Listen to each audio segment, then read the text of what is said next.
தேர்தலை மையப்படுத்தியே CAA சட்டம் அமலுக்கு வந்திருப்பதாக காங்கிரஸ் உள்ளிட்ட எதிர்க்கட்சிகள் விமர்சித்துள்ளன.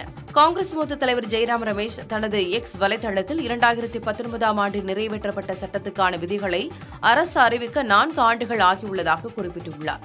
இச்சட்டத்துக்கான விதிகளை அறிவிக்க எடுக்கப்பட்ட நேரம் பிரதமரின் அப்பட்டமான பொய்களுக்கு மற்றொரு நிரூபணம் என விமர்சித்துள்ளார்.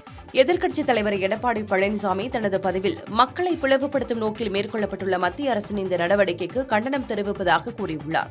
மத்திய அரசு மாபெரும் வரலாற்று பிழையை செய்திருப்பதாக குறிப்பிட்டுள்ள அவர், இச்சட்டத்தை இஸ்லாமியர்கள் ஈழத் தமிழர்களுக்கு எதிராக அமல்படுத்த நினைத்தால் அதை அதிமுக அனுமதிக்காது என்றும் குறிப்பிட்டுள்ளார். தமிழக வெற்றிக் கழகத்தின் தலைவர் விஜய் வெளியிட்டுள்ள அறிக்கையில், சமூக நல்லிணக்கத்துடன் மக்கள் வாழும் சூழலில் பிளவுவாத அரசியலை முன்னிறுத்தி செயல்படுத்தப்படும் இதுபோன்ற எந்த சட்டமும் ஏற்கத்தக்கதல்ல என்று கூறியுள்ளார்.